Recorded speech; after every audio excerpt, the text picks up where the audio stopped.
ازيكم يا رجاله؟ عاملين ايه؟ يا رب تكونوا بخير يا رب وفي احسن الاحوال دايما يا رب. النهارده بقى الكويستشن سولفينج بتاع الاوتوب بارت 1 بتاعه، اللي اتكلمنا فيه عن يكمبير ما بين الايوكاريوتيك والبروكاريوتيك، وخدنا جزء من السيل ستراكشر اند فانكشن بتاع الايوكاريوتيك سيل. هنحل على الاورجانيز اللي احنا شرحناه، اللي هم كانوا الريبوزوم والجولجي والاندوبلازميك ريتيكولوم واللايزوزوم وهكذا. نحل عليهم النهارده ان شاء الله. هنركزوا في سيشن الحل، وان شاء الله التست بانك لما ينزل بتاع ال او دوت لما يخلص برضو حلوه، يبقى فيه اسئله لذيذه. وانا معاكم لو احتجت اي حاجه، وكده كده دايما دايما دايما الشرح بيكمل الحل، فده مهم وده مهم. خلي كتير خلي كتير على قد ما تقدر، حتى يعني زياده عن اللي انا بحله معاك. انا بحل معاك كتير قوي وبرفع لك اسئله كتير قوي، انا عارف، بس برضو حل زياده على قد ما تقدر لو وقتك سامح. لان انا عارف ان في مواد تانية رخمه برضو زي البايو، قصدي البايو، انا اللي بدي بايو، يعني بايو حلوه، بايو حلوه. الجيو، الفيزيكس. جيو سهل على فكره، في اولى جيو سهله، يعني مثلا بالنسبه لي الصعب بصراحه هو الماس والفيزيكس. النيكا حتى بتاعت اولى كانت بتتليس يعني مساعده. اسمع علينا عشان ما نطولش، يلا بقى نسمي الله. اول سؤال معانا بيقول which of the following correctly compares the size of prokaryotics and eukaryotic cells. بالنسبه للسايز كده بدماغك كده، مثلا يعني بكتيريا عامله كده اهو، او النشامه مدوره كده اهو ليها فلاجيلا كده، ولا يوكاريوتيك سيل كبيره قد كده. يبقى اليوكاريوتيك هي اكبر من البرو بكتير. يبقى البوس ار ذا سيم سايز، لا طبعا. البروكاريوتيك لارجر، لا برضو. اليوكاريوتيكس ار جنرالي لارجر، هي الاكبر. يوكاريوتيكس اولويز سمول، لا. يبقى اليوكاريوتيك هي اكبر من البروكاريوتيك حجما. طيب، the typical size range of a prokaryotic cell، التيبيكال سايز رينج بتاع البروكاريوتيك سيل بيكون من 0.1 ل 5 مايكروميتر. اليو ديت بترمز للمايكرو، تبقى صغيرة جدا. وعامة هي معلومة، يعني معلومة بس تعرفوها كده.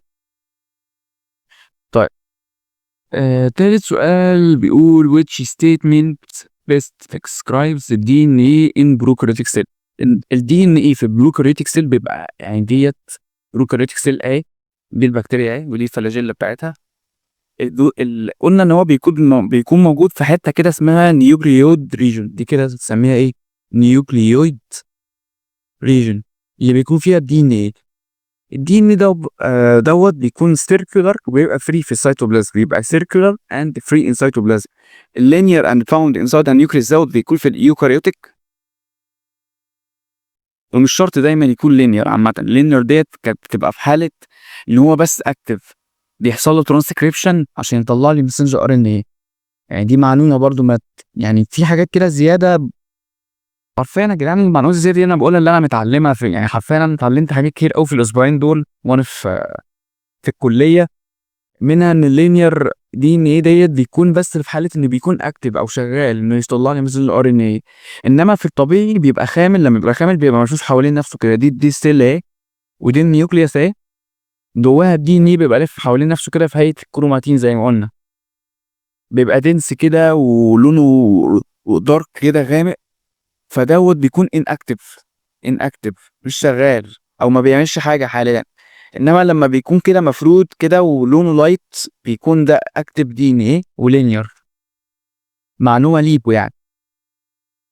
فبالنسبه للسؤال اللي احنا دلوقتي بنحله، هي هتبقى circular and free in the cytoplasm.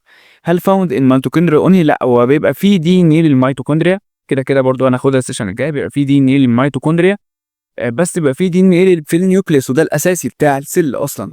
وبريزنت ان مالتيبل كروموسومز، لا. في البروكاريوتيك مش بيبقى مالتيبل كروموسومز. السؤال اللي بعد كده بيقول each of the following structures is found only in eukaryotic cell. only ويوكاريوتيك سيل، يبقى احنا قلنا عندنا اصلا بيبقى فيه 4 سيميلاريتي. نقرا كده، في بلازما ممبرين، البلازما ممبرين بيبقى موجود في اليوكاريوتيك وبروكاريوتيك. الرايبوزوم بتبقى موجوده في اليوكاريوتيك وبروكاريوتيك. السيتوبلازم بيبقى موجود في اليوكاريوتيك وبروكاريوتيك. الميتوكوندريا لا، الميتوكوندريا مش موجوده في اليوكاريوتيك، بتبقى موجوده في اليوكاريوتيك بس، فهي دي اجابتنا. طب دول ثلاثه هم، كان رابعهم ايه؟ رابعهم الدي ان ايه، بيبقى موجود دي ان ايه في البروكاريوتيك وموجود في اليوكاريوتيك. بعد كده بيقول لي which of the following isn't a membrane bound organelle. ايه الاورجانيل من دول اللي ملوش ممبرين؟ النيوكليوس. قلنا انها بيبقى الممبرين بتاعها عباره عن دبل ممبرين، يعني مش هقدر ارسمه كامل وانت تتخيل شكله. الاندوبلازميك ريتيكولم ده شكله اهو، بيبقى له ممبرين طبعا محاوط، بيبقى ماسك عليه من بره الرايبوزوم ده لو رف، او بيبقى فري لو هو سموث. فالاندوبلازميك ريتيكولم برضه غلط والنيوكليوس غلط. الرايبوزوم قلنا الرايبوزوم هي اللي ملهاش ممبرين، الدولجي اباريتس ليها ممبرين برضه، فدي غلط برضه. الرايبوزوم وال الرايبوزوم هو اللي ملوش ممبرين، كان هو والسنتروسوم. يبقى الرايبوزوم والسنتروسوم، سنتروسوم هناخده السيشن الجاي برضه ان شاء الله. الاثنين ملهمش ممبرين. والتابلت وقع. تعالى يا عم يلا نكمل. بعد كده بيقول بكتيريا are examples of a prokaryotics، دي سهله. ايوكاريوتكس لا، البروتوزا ديت بتبقى سنجل سيلد ايوكاريوتيك، خدناها السيشن اللي فاتت في الملاريا. يعني ايوكاريوتيك سيلز عامة تبقى معروفة مثلا في البلانت او الانيمال او هنا في الهيومن، بيبقوا كتير صح، بيبقوا سيلز كتير. انما البروتوزا ده هو عبارة عن كائن اصلا صغير، بيبقى سنجل سيلد ايوكاريوتيك سيل، هو عبارة عن كده بس زي البلازموديوم كده. والفونجاي دوت اكزامبل من الايوكاريوتيك سيل لا برضه. يبقى بكتيريا هي بروكاريوتس. which of these organisms is eukaryotic؟ ايه من دول ايوكاريوتيك؟ الايكوني ديت بكتيريا، ماشي، ده نوع من انواع البكتيريا. والستريبتوكوكس دوت برضه بكتيريا. والسيانو بكتيريا ديت هي بكتيريا برضه. فالثلاثه دول كده ايه بروكاريوت، دول الثلاثه دول بروكاريوتكس. انما الاميبا ديت هي الايوكاريوتيك. الامثله احفظوها، يعني مش مهم تعرفوا الحاجات دي بالتفصيل. الاميبا ايوكاريوتيك. طيب بعد كده بيقول لي which characteristic is shared by both prokaryotic and eukaryotic cells. هم قلنا ان هم 4: السيل ممبرين، السيتوبلازم، الدي ان ايه، والرايبوزوم. دور هنا. presence of nucleus لا، النيوكليوس بتبقى في eukaryotic بس. الممبرين باوند اورجانيز لا، برضه بتبقى في الايوكاريوتيك بس. الدي ان ايه جينيتك ماتيريال المالتي سيلولاريتي دي بتبقى للايوكاريوتيك بس. طيب السؤال اللي بعديه the main function of cell membrane. المين فانكشن بتاعت السيل ممبرين is to store genetic material. لا، الستور genetic material بتبقى في النيوكليوس. النيوكليوس اللي بيبقى جواه دي ان ايه. بروديوس انرجي دي بتبقى في الميتوكوندريا. الميتوكوندريا هي اللي بتطلع لي الاي تي بي اللي هو زي البنزين بتاع الخليه. طيب ساينوسايز بروتين ديت الريبوزوم. يبقى فاضل ايه؟ الكنترول موفمنت اوف سبستنس ان اند اوت ذا سيل. قلنا ان هو عامل زي البواق كده. السيل اهي دوت اللي محوطها ده الممبرين. في مثلا ميه H2O عايزه تخش، بتقوم داخل عن طريق السيل ممبرين. في مثلا عندنا جلوكوز اهو C6H12O6 اهو عايز يخش، بيخش عن طريق السيل ممبرين وهكذا. طيب بعد كده بيقول لي the endomembrane system includes all except. الاندوممبرين قلنا ان هو عندنا عباره عن كذا اورجانيلز موجود جوه الخليه. انا ايه هم؟ النيوكلير انجلوب، الاي ار، الفاكيولز، البلازما ممبرين، الجولجي واللايزوزومز. يبقى الاندوبلازميك ريتيكولم معانا والجولجي معانا واللايزوزوم معانا، الميتوكوندريا مش معانا. يبقى هي دي الاجابه الصح بتاعتنا. او لا، يعني المفروض العكس، المفروض نعمل عادي اكس تي اكس في اكس، ودي هي اللي تبقى صح يعني معلش. اندونيوبرين سيستم ده اللي هو قلنا ان هو يعني زي ترافيك كده للبروتينز، بيبقى حاجات كلها مرتبطه ببعض في صناعه البروتينات، وبتقوم مطلعه لي في الاخر الهيئه بتاعه الخليه. الميتوكوندريا ما بتشاركش في اي حاجه من دول، ولا بيخش لها فاكيولز ولا بتطلع بروتينات ولا اي حاجه، فهي مش تبع الاندوممبرين سيستم. The function of endomembrane system لسه قايلين to transport and package materials، لان البروتينز اصلا هي وظيفتها انها بتعمل ترانسبورت. و زي مثلا في فاكيولز اللي هي اللايزوزوم ديت، ما اللايزوزوم ده بروتين. وفي الفاكيولز، وفي عندنا الانتجرال بروتين اللي بيبقى فيه سيل ممبرين، ده هناخده السيشن الجاي او السيشن اللي بعد الجايه بقى لما اخش في ال O3. كل دول هم بيعملوا ترانسبورتنج وباكجينج للماتيريالز. الكنترول سيل ديفيجن ديت للنيوكليوس، النيوكليوس هي اللي بتعمل سيل ديفيجن. ستور انرجي لسه قايلين الميتوكوندريا. بريك داون توكسينز قلنا ديت وظيفه السموث اندوبلازميك ريتيكولم. طيب بعد كده بيقول the nucleus is surrounded by a single membrane ولا protein layer ولا no membrane ولا double membrane. لا النيوكليوس ده surrounded by a double membrane اهو.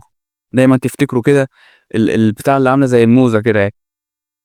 دوت النيوكلير انفلوب اللي بيبقى محوط الخليه جواه اهو. جواه النيوكليوس بقى دي النيوكليولس مثلا، ودوت الدي ان ايه جواه بقى الدي الفلويد بتاعها وهكذا. بعد كده بيقول لي the nucleus is surrounded by ايه ده؟ نفس السؤال تاني مكرر. ماشي دبل ممبرين، معلش غلطة عندي دي أجل.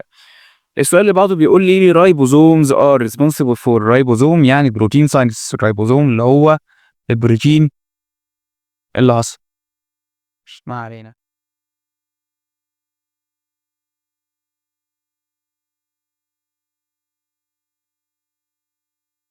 هو قفل خالص؟ لا اله الا الله.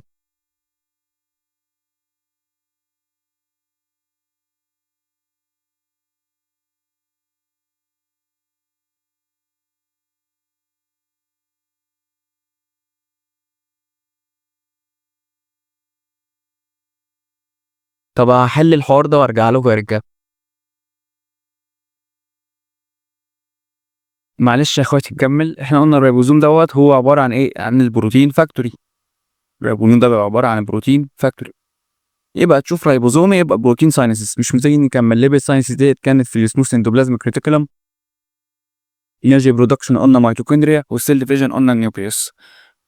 طيب رايبوزومز كان بي فاوند فين؟ الريبوزوم نلاقيها فين؟ اونلي ان ميتوكوندريا؟ لا ما بيبقاش فيه اصلا ريبوزوم في الميتوكوندريا. اونلي اتاتش تو سيل ميمبرين؟ لا تبقى بروتينز. البروتينز هي اللي بتمسك في السيل ميمبرين. طيب only in the nucleus ما بيبقاش فيه رايبوزوم في النيوكليوس.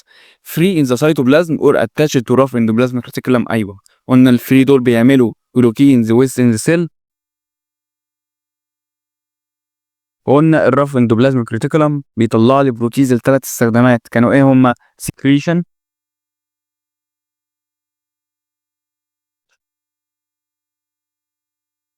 يما عشان يستخدمها في الممبرين على الممبرين، يما انها تبقى لايزوزوم. افتكرنا الكلام مع بعض. طيب بعد كده قلنا السموث اندوبلازميك ريتيكولم is involved mainly in ايه؟ البروتين ساينس؟ لا ده الريبوزوم. ليبيد ساينسز اند توكسيفيكيشن ديت من وظائف السموث اندوبلازميك ريتيكولم. الباكجنج بروتين دوت كان بيعملها جولجي، والانرجي برودكشن حفظناها الميتوكوندريا. يعني حفظنا الميتوكوندريا بتعمل ايه من قبل ما نشرحها اصلا، بس في تفاصيل يعني الميتوكوندريا كتير عنها. حته الانرجي برودكشن دي احنا عارفين من اعدادي ان الميتوكوندريا هي باور هاوس اوف ذا نيوكليوس او ذا سيل. باور هاوس اوف ذا سيل انها بتعمل لي الاي تي بي انرجي برودكشن. ده كل اللي احنا عارفينه لحد دلوقتي في شرحنا عن الميتوكوندريا، بس في تفاصيل هنعرفها بقى في ايه السيشن الجاي ان شاء الله. بعد كده بيقول لي ذا رف اندوبلازميك ريتيكولم از كولد رف. ليه؟ بيدور عشان ات هاز رايبوزوم اتاجد تو اتس سيرفيس، مش عشان اي حاجه من دول. هو الرف اندوبلازميك ريتيكولم اسمه رف عشان في رايبوزوم اتاجد تو اتس سيرفيس. بعد كده بيقول لي which organelle modifies sorts and packages protein. ايه اللي بيعمل موديفاينج وسورت وباكج البروتين؟ هل السموث؟ لا السموث قلنا انه بيعمل جلايكوجينيسيس، بيعمل بقى توسيفيكيشن، كالسيوم ستورج. ليبيد ساينسز الريبوزوم بيعمل بروتين. اللايزوزوم دوت دايجيشن وبيساعد الدايجيشن في الاكل بقى والاميون ان هو بياكل البكتيريا وهكذا. انما الجولجي اباريتس هو اللي بيعمل لنا الموديفاينج والسورتنج بتاع البروتين. قلنا ان هو بيحط الموليكولر تاج، دي اهم حاجه اللي هو الفوسفيت جروب. يما مثلا بيأد كربوهيدرات، اد كاربس او اد كربوهيدرات. زي ما قلنا ان احنا عندنا مونيمر بيشيله ويحط مونيمر غيره، او انه مثلا بيعمل بوليساكرايدز زي البكتين اللي بيبقى موجود في السيل وول بتاع البلانت، او انه بيعمل ايه اللايزوزوم. افتكرنا مع بعض الوظائف بتاعة الجولجي. نخش بعد كده على السؤال اللي بعديه. بيقول which organelle detoxifies drugs and poisons in liver cell. ايه اللي بيعمل ديتوكسيفيكيشن؟ السموث اندوبلازميك ريتيكولم. يبقى من غير ما تقرا اي حاجه تدور على السموث وتختار. ماشي، تكنيك جميل جدا وبتاع. انت المهم تبقى مذاكر وحافظ كل اورجانيل بيعمل ايه، مجرد ما تشوف السؤال الدنيا تبقى سهله بالنسبه لك في ال او ده قوي يعني. الرايبوزومز اون ذا راف اندوبلازميك ريتيكولم مين اللي بروديوس ايه؟ ليبيدز دي بتاعت السموث. الدي ان ايه، الدي ان ايه مش بيحصل له ريبرودكشن اصلا، مش بيحصل له برودكشن يعني قصدي. الكربوهيدرات لا، برضه الكربوهيدرات ديت بتدخل جسمنا مش بنعمل لها برودكشن. انما الرف او الرايبوزومز اللي بتبقى على الرف اندوبلازميك ريتيكولم بتعمل لي بروتين زي الاستكريشن او للممبرينز او لللايزوزوم. لايزوزوم. يبقى الريبوزوم اللي على الرف اندوبلازميك ريتيكولم مين يبروديوس بروتينز فور سكريشن او ممبرينز او لايزوزوم. بعد كده بيقول which of the following correctly matches structure and function. ايه من دول بيماتش صح الاستراكشر بتاعه بالفانكشن؟ هل النيوكليوس مسؤول عن ليبيد ساينسيس؟ لا، هي مسؤولة عن سيل ديفيجن. ده لو هنبدل الفانكشن. لو هنبدل الاستراكشر، الليبيد ساينسيس بتبقى مسؤول عنها الايه؟ السموث اندوبلازميك ريتيكولم. فدي غلط. الرايبوزوم وينرجي برودكشن لا، هي الرايبوزوم مسؤول عن ايه؟ بروتين ساينسيس. ده لو هنبدل ايه؟ الفانكشن. انما لو هنبدل الاستراكشر، ايه؟ الانرجي برودكشن، الميتوكوندريا. جولجي اباريتس وبروتين ساينسيس لا، برضو جولجي اباريتس بيعمل موديفاي للبروتين، مش بروتين ساينس. البروتين ساينس اللي عند الرايبوزوم، انما الجولجي بيعمل موديفاينج. ولو هنبدل الجولجي هتبقى الرايبوزوم. انما سموث اندوبلازميك ريتيكولم وليبيد ساينسيس صح. لو قال لي ديتوكسيفيكيشن صح، لو قال لي كالسيوم ستورج صح، لو قال لي جلايكوجينيسيس يبقى صح. ماشي. بعد كده بيقول which of the following best explains why the eukaryotic cell can grow larger and become more complex than البروكاريوتيك. ليه الايوكاريوتيك هي كومبلكس ومعقده اكتر من البروكاريوت؟ بدماغك كده من غير ما تقرا اي حاجه او تبص على اختيارات هتقول عشان الايوكاريوتيك سيل مليانه اورجانيلز كتير اكتر من البروكاريوتيك سيل. ده البروكاريوتيك ما فيهاش غير دي ان ايه، سيتوبلازم والرايبوزوم وسيل ممبرين محوطها. انما الايوكاريوتيك سيل هتلاقي جواها بقى لايزوزوم واي ار وجولجي ورايبوزوم ونيوكليوس ودي ان ايه وبروتينز ومش عارف ايه، حاجات كتير قوي. فعلا عشان هي هاف سيركل دي ان ايه، السيركل دي ان ايه ده في البروكاريوتيك هو بيسال ايه اللي موجود في الايوكاريوت، فدي غلط.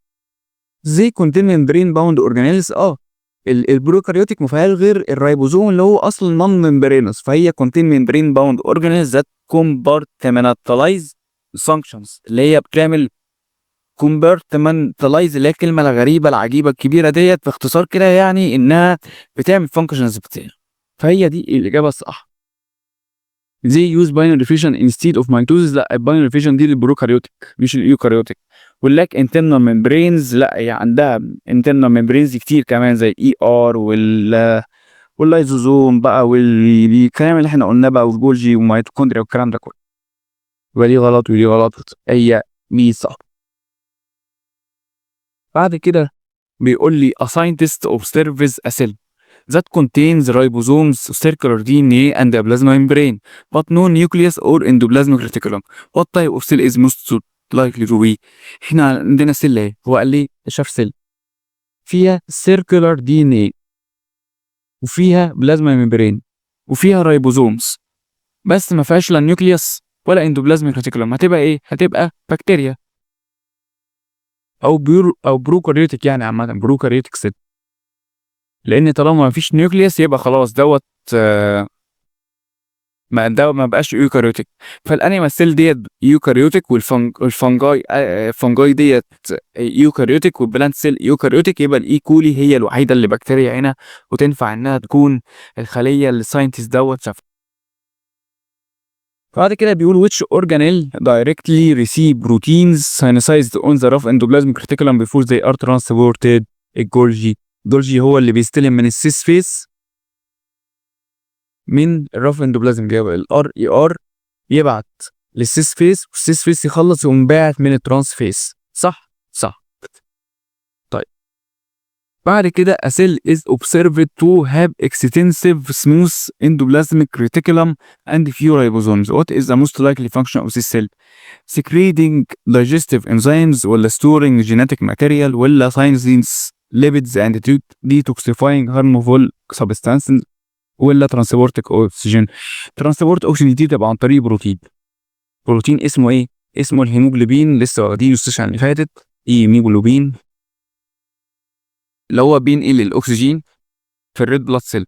فبروتين، وانا بيقول لك فيه رايبوزوم واكستنسيف سموز، يعني في سموز اندوبلازم بريتيكولوم كتير، فدي غلط. ساينسز ليبيد اند دي توكسيفاينج هارمفول سبستانس، هي تنفع جدا. ستورنج جينيتك ماتيريال دي للنيوكليوس اصلا ملهاش علاقه بالكلام اللي فوق، فدي غلط. سكريتنج دايجستيف انزيمز ديت ايه في اللايزوزوم، واللايزوزوم دوت بيجي عن ايه؟ البروتين اللي بيتعمل عن طريق الرايبوزوم، فدي غلط برضو. يبقى سي هي اللي صح، ان فعلا طالما في اس اي ار كتير يبقى في ساينس ليبيد، ويبقى في ديتوكسيفاينج كتير برضو. طيب بيقول a mutation causes a defect in vesicle transport between the ER and the Golgi apparatus. Which cellular process would be most directly affected؟ هنا عندنا قلنا ال RER لما بيخلص بيطلع على transition اللي هو اسمه ايه، transitional ER او transitional endoplasmic reticulum، فيقوم يطلع فيسيكل. الفيسيكل ديت بتقوم رايحه على الجولجي، صح؟ طب بيقول دلوقتي حصل خلل في الفيزيكال دي، ايه اللي هيتاثر؟ البروتين سكريشن ولا الدي اي ريبليكيشن ولا الاي تي بي ساينس ولا الليبيد اوكسيديشن؟ الاكسيديشن قصدي، الليبيد اوكسيديشن. اكيد هتبقى بروتين سكريشن، لان ده كله مرتبط ايه؟ بالعمليه بتاعت البروتين. او مثلا لو قال لك لايزوزوم هتبقى صح، لو قال لك ممبرين بروتين هتبقى صح. اخر سؤال معانا يا رجاله، وبيقول لي the opposite diagram illustrates the components of 4 different cells. What is the component that is represented by the symbol X؟ دلوقتي هنا جايب سيل اوف بروكاريوتيك وانيمال سيل وبلانت سيل وبكتيريال سيل. هو دلوقتي الاكس ديت مشتركه ما بين الاربعه، يعني ديت الدايريه ديت هنا اهي، والدوريه ديت هنا اهي، والدوريه ديت لو مشينا معاها نلاقيها برضو هنا، وبلانت سيل لو مشينا معاها نلاقيها هنا. يعني حاجه بتبقى موجوده في كل حاجه. هنشوف كده. السيل ممبرين ده بيبقى موجود في اي حاجه، اي خليه في الدنيا، بروكاريوتيك ايوكاريوتيك موجوده، فهتبقى سيل ممبرين. الكلوروبلاست ده بيبقى موجود في البلانت سيل بس، مش موجود لا في بكتيريا ولا في انيمال ولا بروكاريوتيك. البلانت سيل الكلوروبلاست دي تبقى محطوطه هنا مثلا. والسيل وول بيبقى موجود حوالين البكتيريا سيل وما بين البلانت سيل وفي البروكاريوتيك، فمثلا هتبقى في الحته دي كده. الانيمال سيل ما بيبقاش فيه سيل وول، فدي غلط برضه ودي غلط. والسنتروسوم قلنا بيبقى موجود في الانيمال سيل، مش موجود لا في البروكاريوتيك ولا في البلانت سيل، فدي غلط برضه. يبقى السيل ممبرين موجود في كل الخلايا دي. بس كده يا رجاله، رب تكون سيشن خفيفه ولطيفه عليكم، واشوفكم السيشن الجايه ان شاء الله. لينك الجروبات بتاعت الدسكشن والانونسمنت هنا في الديسكريبشن، لو حد بيسمع وهو مش في الجروبات، لان الجروبات دي برفع عليها، بيبقى فيها الدرايف بتاعي، يعني برفع عليها الماتيريالز بتاعتي السيشنات كلها. واشوفكم على خير يا رجاله.